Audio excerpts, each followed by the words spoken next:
director field operations at the United Party UP. Rabbi Nyamuakwaba. Amejo so many. Nyankopɔ adom. Say yebeda obi biase. And wo hwe course a free NPP mu ba. Omo musi wo omo Agya party no omo ba badwane UP. Say enya de keto akura. Amafo ahase na se ya mkoto wa. Oh, me say na meti mama afrefre bi kura no abisa ho. Enya easy. Course. Say UP na be very, very attractive. Me say we are taking over from NDC. Ghana for this, they say, Wamuntu Abama NDC Bioma, UP neighbor. Some are catch yourself for the next 30 years. NPP should not come close to power. Wow. Because of mismanagement, the looting and the rest. No. We should not make that mistake. We should not. So, you know, as you see, making sure, say, this country, the way air corner, look, me say, Adwuma bia President Mahamadu ye ebedru baby Asante Bediatuo will come and cement it. Now sa the era of Yasi Foundation, Ato Foundation na twam. Wa hu ne tie no. Eti foundation no asi ya the superstructure to so ya bosso ya painti una mo say yes, this is a beautiful Ghana in terms of economy, in terms of infrastructure, everything. Eti ono ne die ye wo any that's up Bogabi the NPP for Saturday no a year extension of their years in opposition. Me say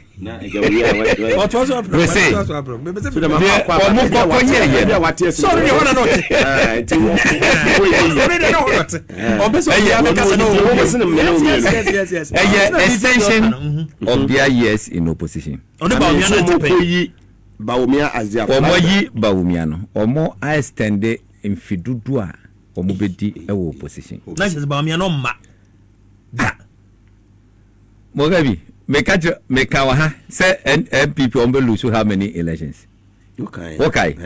They say ombe lose 4 consecutive elections. Ma minchiro bibi. We all mokoko yi. 2024 ni your first. 28 on Besari. 32 on Berry. 36 on Berry. Eti or more Shabibia na year 40.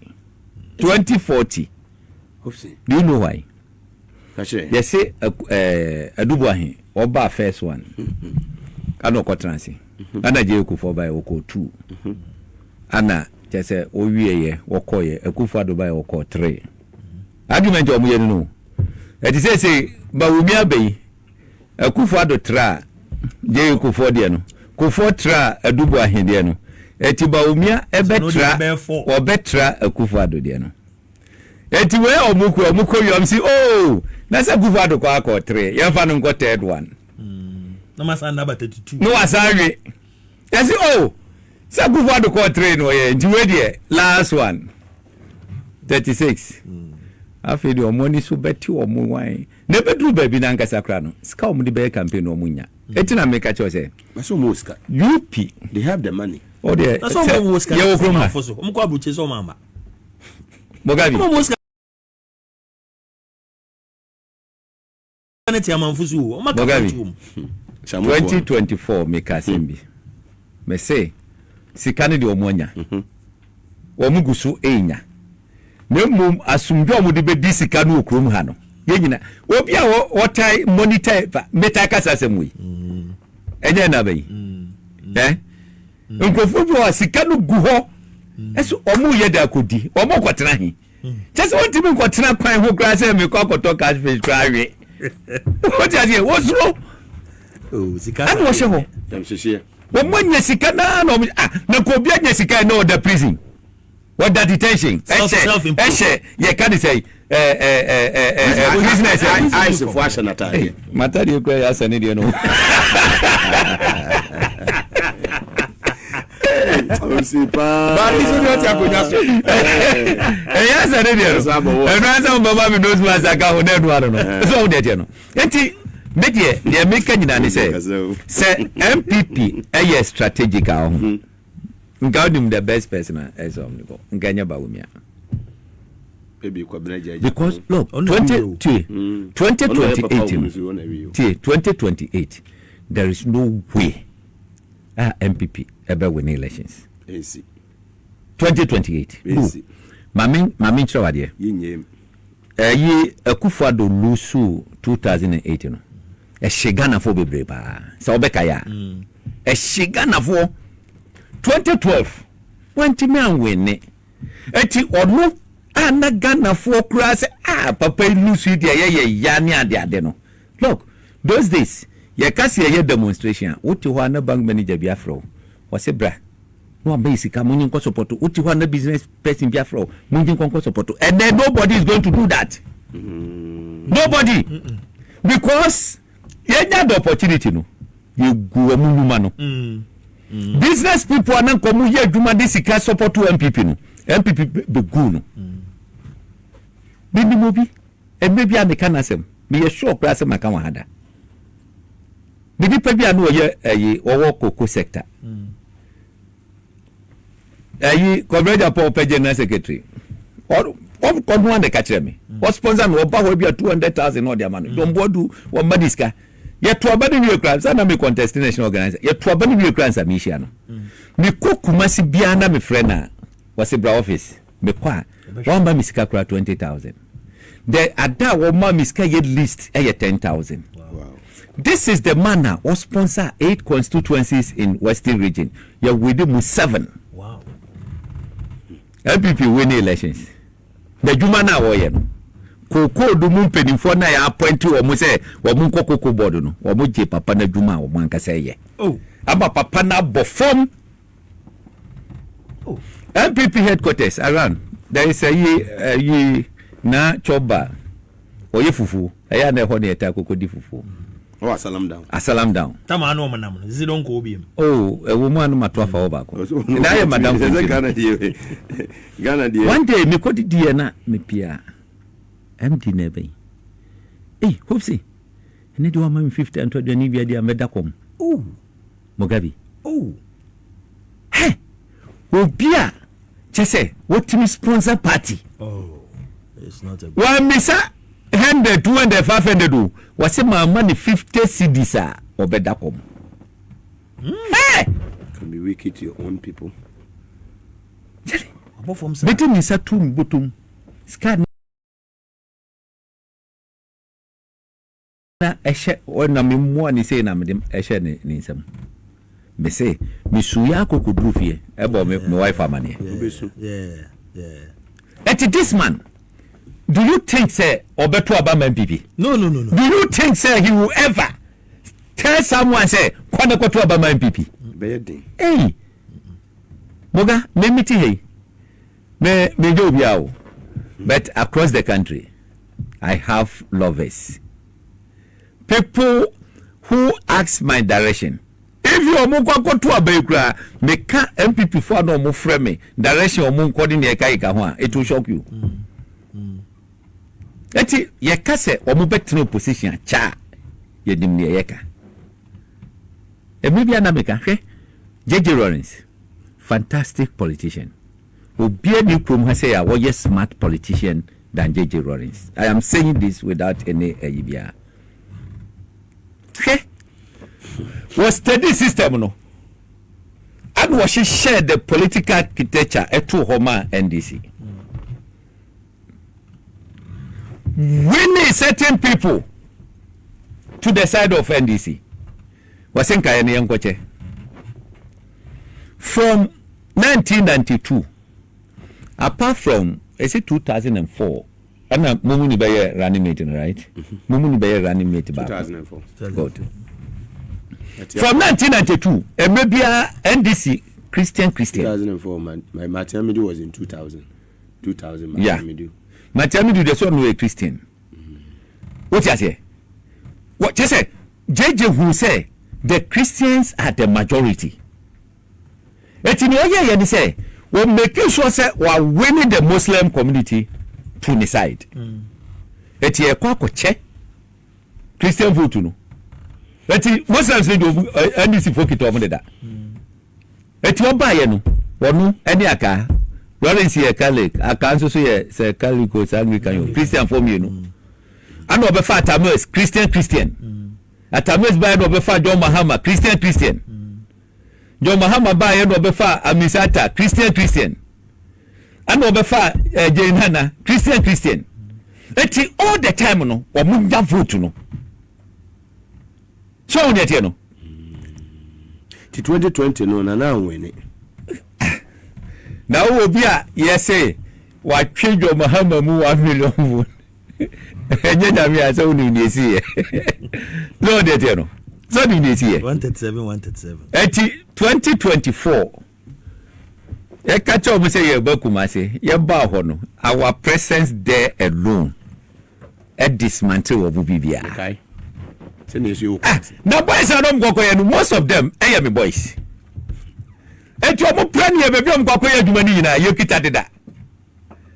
Hey, on the election day, or more position in Pabaya 15 or airport 2. Me see for mommy where ya, where you for no way for Quadasi form. Yeah, Monty or Mubusuno. Ye manko foko tata or more horny adiade. Oh, yeah, then we'll move. Won't you move?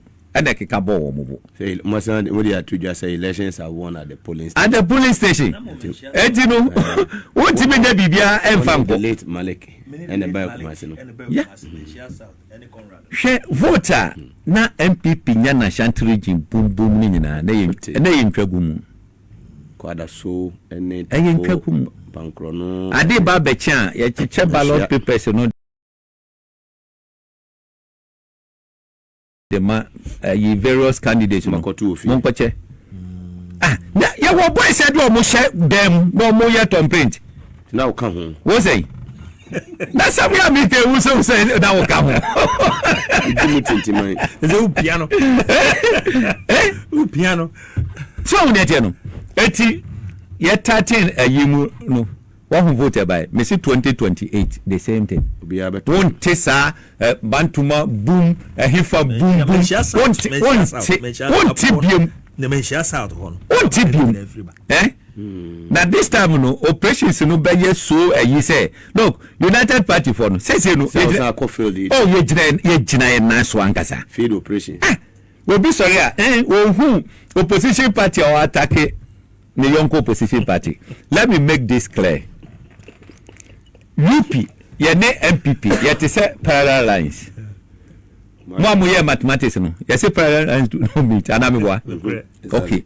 So mutimi koko chiano na emitia. Then ye ni omu beti ma miti.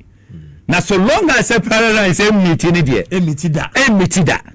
Ah, Mogabi, is it no nonsense? Say, me no wabushom, what you want you bushom, and you want me to speak in favor of you?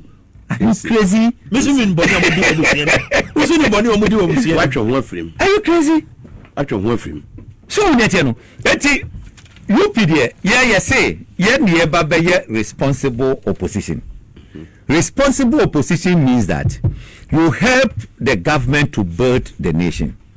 And do election time. Ye be ye hufi which I say when dey kwa corporate power etie no mo box ne dey ye twatwe no fa babia na sabe dey we are building a nation editi and ye say ne ekoso a eye kama no ye be bo aban chidom ye be manfo hu say sade we eye too early say MPP omo be yi omo flag bearer at this stage na kaso mabutu party won ti ade na se wo hu faye kwaye ko mo na ne tie ni say omo twen na eko beye 2 years time a Bawumia obenya 1 year obenya 5%. So honete no enti no ane ye nkonko ya nentem adentia executives from the police station to the national year omo to the last 2023 no omo ande wo no so honete no enti say otiminya 61% there then they can manipulate the system ombeba and omo yes okay yemfa pass ayi for emameka me said me a former constituency secretary. Okay. Me abaye parliamentary candidate. Okay. Etina come we vote. Say me pa, kedwan say me from I'm coming to vote. Na come ko. So because omo the microphone nyina so e buy. Che say omo be manipulate system no. Anything na me manage say microphone bi akọ court say nkasa the system no.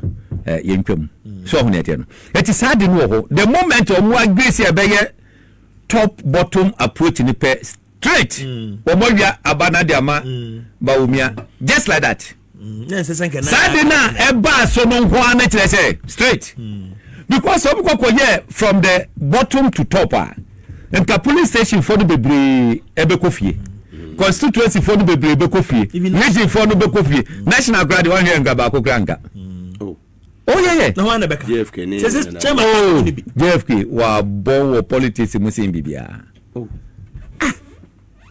me catch JFK say wa bay sa wo jire wo ho na ototo nuama yie na se mutimi ewene teta mu a wagidi imposin dambotwe wanti ana sikasem andi sikani yepe no mo mutumu galamsey etu o mo mu yesi eko na wo fi se party for na for mo mu hu ni eko so mo to adan mages ni e guy ga ho o mi lo mu hu ye they are not stupid we talk dama guys oh me guy na ti ono fa bisa na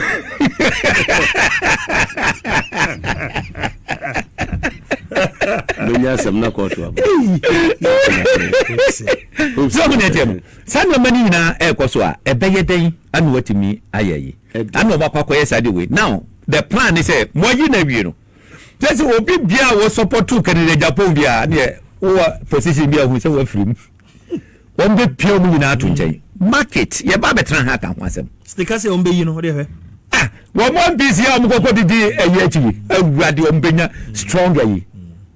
Afenyo so Afenyo say no say plans na expose enti ebi o muntimi nya ne ntem be kwa bia so o mesesa no be bia nya ni manimu ya so ne tie no unity ne beba unity no they need about 10 years to unite the party wo bia wo kasa pe near the 10 cents aba Bawumia kasa yes 16 cents Kennedy Agyapong 10 cents oh be jampo ko ka ba ko ono so ne de net 12 cents wo hu afia du chumu ekoka se wo pache na ye de education wo de awurade ne de du chumu 10 cents aba na du chumu 10 cents no de mo shi so am say Kwabena Agyapong pen wanya cents ni bi enti sense for the sinners akwakoshia ani yi senior sinner so ba media ni mu just imagine me catch you say 2028 playback ngwa she me ba na me hwe video yi Power FM he ya ogetechi Afrifa wase Bawumia de ye kase ekoto aba manaba na chese Ghana for ya jimi he said it here ya no come production for wa o mu betima bo amanfati na wakasa se mu ya na de be Dr. Chambi na de be ensangu rai ene NPP was on the darling boy na video see the videos was about 20 and one say did that TV so sa campaign awie so e mo ye ni say zombie awie ya ye was o maje Bawumia ti say zombie o kanu di so o kan fi ha ya kwenye awie ya no say wo ka che Bawumia say prime minister dey oba winu na se Ghana for beto abama a different thing. Say Bawumia to me ma aye NAPO instructions on fanya. Yes. That's what he said. Yes. So that immediate Mugabe the American nyina say. And possibly he knew what he's talking about. The American nyina say it's part of them. NPP akoye extension of their stay in opposition. Until 2028 year out. I want to the twamwia that time na Tony General so ajijiji skani bi no more mu beko nsawam so no mu wonsawam ani ade eti skana mu wia ani nyina no na chese akwakọ sheba bi fufuro ya jiji ya de boko me hu edan ba ku bi a appointee ni bi ewo close to baby a President Mahama etie no me hwe dan na me si enya ba fast talk guy dey wo hwe president dan ya wotim na wo hwa branch yi dan ya si na yakwaya na se bae chale yes kro mu nyina omo friend na ozi say dey on John T Street so Kennedy Agyapong Kasembi MDB before 2024. Was see NPP appointees, they are stealing like there is no tomorrow. So okay, statement. A matter of fact. And then I'm a special prosecutor. The war also. Cases or more, properties or more retrieval. We share a dime, casa hoodoo, any year. Missy, hey, can you acquire Nasia by? Who young person? What Thomas Salati, what can say Lamborghini, what do you point here? I'm a packet, the idea Katakatasu. No, it's any old out of here. Obi Koto watch $25,000. No, a Tobayan Yoho. What did you day? Eh? Oh, my bum, so you couldn't afford that. Hey, I see what so. She me watch here, me 2018, I'm told me to Dubai. My boy. Me the bomb is a woman beka say mu no. Be sa no boy saying. Enu baby a $30,000. Oh shit. Obi say answer me be say. E depend on where call no susu say. Anka why na be more at least some chance. Oh, one say and why? One say na Ghana for no be brave on the street. No more ka say o mo pe Kennedy Agyapong. Na say nipa no be brave. Wura edwomu ni ade a na omo so omo pe no se ono ananko mu yi na me sure say nkom betima appreciate omo vote but they can win for 2028 they know so it doesn't matter who NDC brings strategically no na nke so omo position Kwabena Agyapong against 32 because 32 no na NDC ebe call for third term. But the way Adriama say kono, Nipo be take over from Mahama ebe depending. And I may say Ghana for decide say omuntu aba emfama NDC a United Party any eba. Because omu some kind of sincerity bi oyemu. Ye kanokre, ye neutral. Adini ya eye. Ye nko kase nye na ya kase hwe ne ye kanu so ne fa beto aba maye. Look, wo beto aba mo bia pe obi a oye nokwafo obi odi nukre. It doesn't matter at least yes. It is any panu di nukre dia wo di power share ni nsemu a obedi nukre ma oman no. So on etie no. Eti media to me ni omukoko ye ndie well Sammy ka kire o me say omu lose second one no omu quoted no omu lose omu ka say he hopes he can be going to no satem na late na late Fabisi na me ma jamlu mu what yeah moga on say me kan o ka say fidie so say Bawumia na be wini. Okay. Yeah. Right from Intino. Obvious, it was so obvious. What I say, because almost set Bawumia win right from the beginning. Okay. So who's the name of who already panajuma oh yeah, and as an amo nam say yes. The elections crab we are bebre. Tan elections, or very crab bebre. Kwabena Agyapong bre. Of course. Okobebia. And elections yet. The idea your election no. Ube we nezika wa say no. Now, Oshe said you almost said it. Me kwati say omo kwakwaye top to bottom no. And I'm who say they don't want to change the album. Now we go to my Bawumia before the match. Umbe rocking no. Because Oshe enkuwo mu di 2024 elections one. So almost to any party internal election be like they used to do it now. Ombe pamu ni pani bebre. From their branch level I could see the top ombe pamu ni pani nyina. And a new people will have their favorite saying listen, odi akọ baby ense senki e konti free so na ye emra. E na no musuru anom yes yen konkoto eno answer. Said the bear they will still keep Bawumia there. It is so for me say no more ye prophecy na because ye nyina enim say nyame nkasa nchire obi asa. Eti prof Bernard money. No mo de omo keka. Me say omo ka say you can be winning am no. There was no way. When you so for us. There's no way There was just no way. And come mpene kra anyway. Can be before now. They come mpene.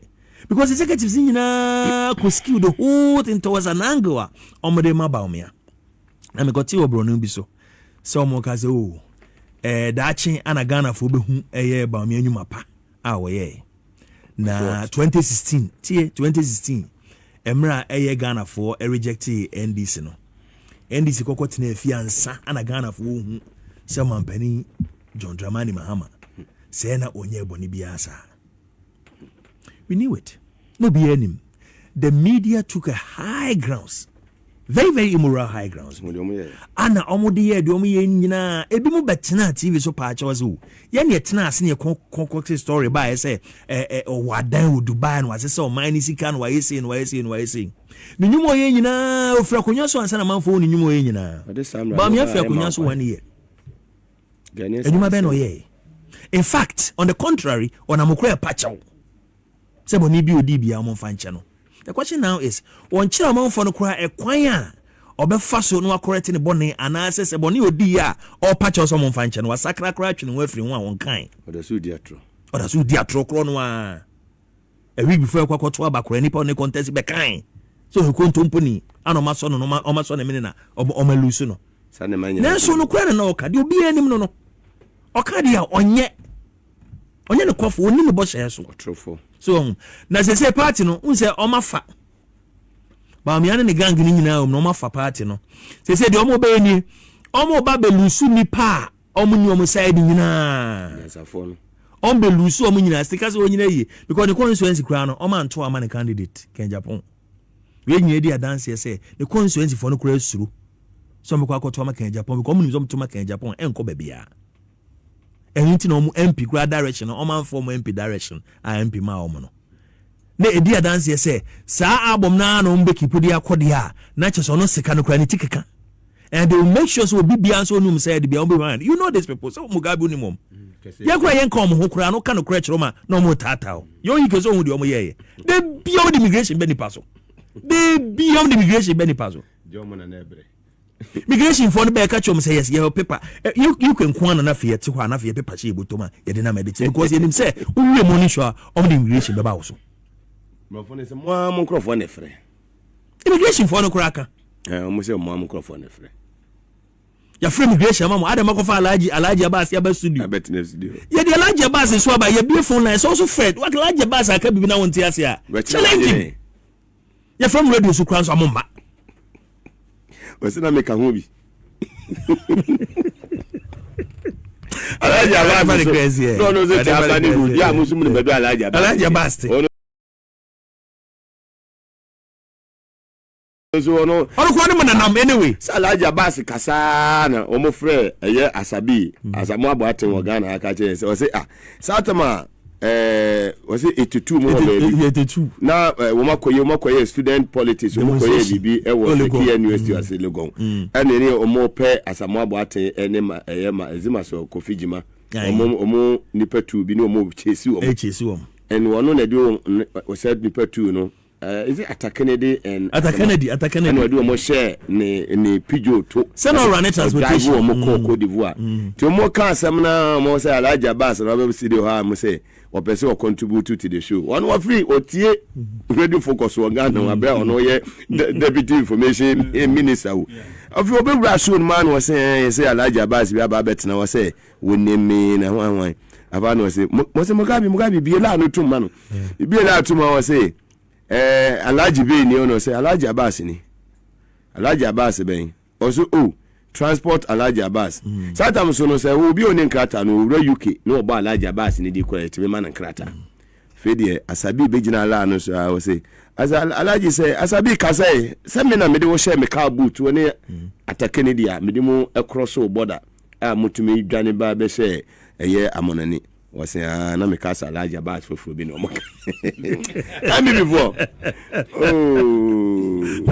it's good say masa enema we nyina na mafo Owusu ban a MB before no mo te omo wa amanani omo ofi o mo wadwene na muga mahu bibi about enipa ya ne di flag bearer chi any political party chi no enipa ne bi wo ho no mo I don't know if you know this hope me show so enipa ne bi wo ha omo party opposition kra omo pe They like it that way. Because somebody di flag bearer and ho say be kwa to abey amount for a di flag bearer and chino and come on walk akra no musu bit madane no on ba be flag bearer and by 2027 2028 kono all ba pro na ya dey on discover beba ento mbedi na chi saa enu ti na biribi say John ka say na Akufo Addo to wheelchair mu kura ono anom de ne beba because at that time his political ambition was tied like an apron string to na Akufo Addo enye ne omubedi keke what if Bawumia ho for be mienu miensa bi a o mo so presidential ambition o mo nim say Bawumia ko bewe so on e tie mfa no nko kokko wibie mu ana ato yen na chese yeba that is the strategy oh the name mo so kan makoto obro no foforo nse o mo mfa na po mabiem na wan fa na po mabiem a e be strengthen wom enti ebi mu kura e ka say omo fa brand enye ne deputy na one ne nko Brian enye the running mate na one ne nko. And I'm thinking, what is the logic behind it? Nipa no ni mienu ne kwa na mkonya 38 to say. Na ono nya worthy to go with you again. How are you worthy to go again? One ne kwa no buhwe you. Na so ono nya worthy again. Na wo yakoko buahwe. Na abesa na do foforo abade a. Ade na wo de ogusi gina honom. And even by virtue of common sense, any onwa kasa ni ego no obekoso ede na paba.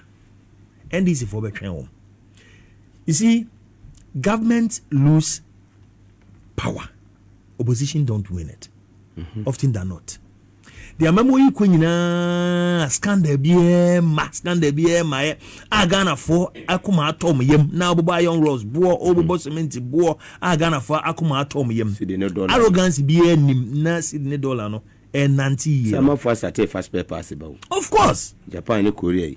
Of course madam for be a Ford F-150 last week. Yeah. In fact, 2024 we back not due to no 140,000.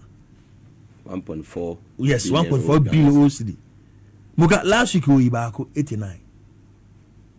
We back 89. In fact, the last week no an engine so and no 3.2, back 2.7, 3.2 and it was down. Was save almost 60,000. Of course. Me tundra 2024 me 320,000. Yeah, 3.2 billion. But or more deba no, less than 200,000. Can you imagine? You are saving more than yeah. Now, by Papa, I want to see. Say, baby, you see, political parties in opposition would have to exist. That's why they are. But said you are going nowhere. And now they say, Bawumia Beba Betua and you mapano, the Ghana Besai, Akusi, as they say, baby, I said, Akufo Addo, I said, no, can you interrogate here? What out here, Kunyaso? What no vice?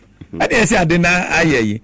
What's your did you say Nipa from Baba? Nipa from no can say Bawumia. Because Bawumia was the vice president. So many you know. Eti no fee say bia that time ne bia nka lambe wini. Adalam free mu.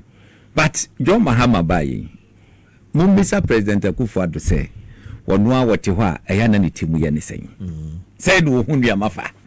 So many you know. Eti wane ne de na nya Bawumia asem na no woka. Nipa foforo no Nipa foforo baye President Mahama. And they have to be honest to themselves. Also mujitum.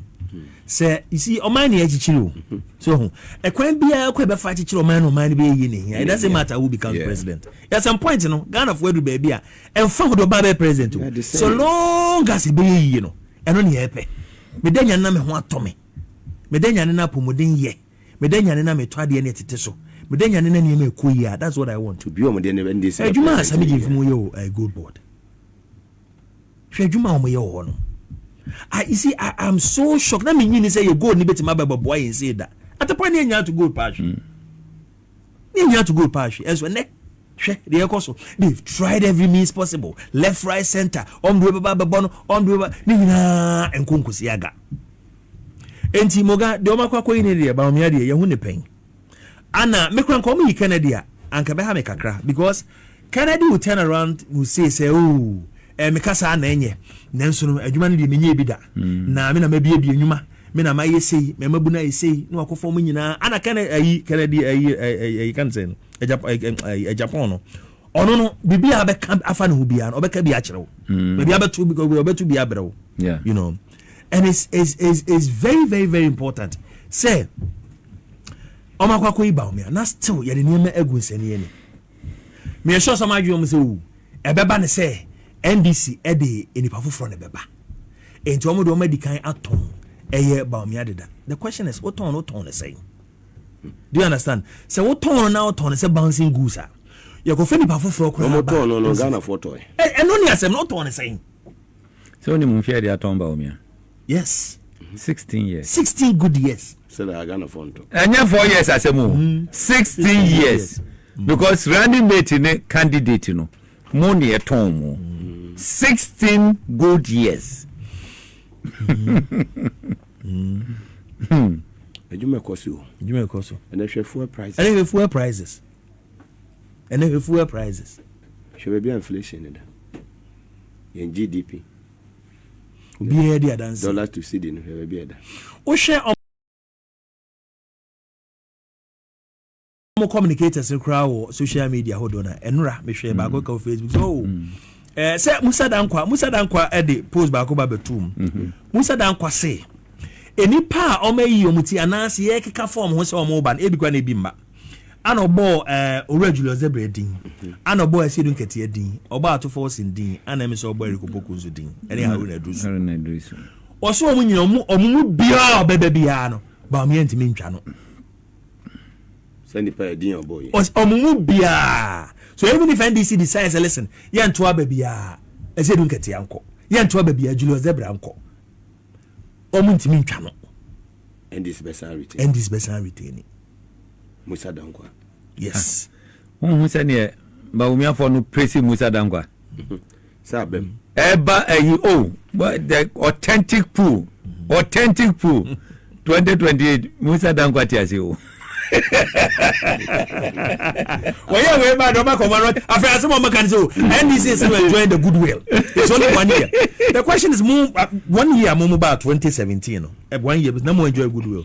Sabia approaches series no ekoye sa boss niema na ye frefra fu omuni ade ade no na Ghana for Akufo Addo graba aboso ka for tete omuni amaso omu tete omuni amaso gabby anu egosi say anu pebi anu makofa ma benyu ado no tete fidis ne how much we bozu because every France me was trouble na ama benyu ado ya amune ne be dey we fidis so ya say the nipa na be radio station bi a kire wo ma we no production team sorry o say let's go na Robert Bamisa sa kwachi baby o o kola o zade na mode ya mo ponko na ama benyu ado aba mo ma be kasa. Thanks for watching. Like and share the video. You can also drop your comment. Please don't forget to subscribe. Click on the bell to turn on the notification.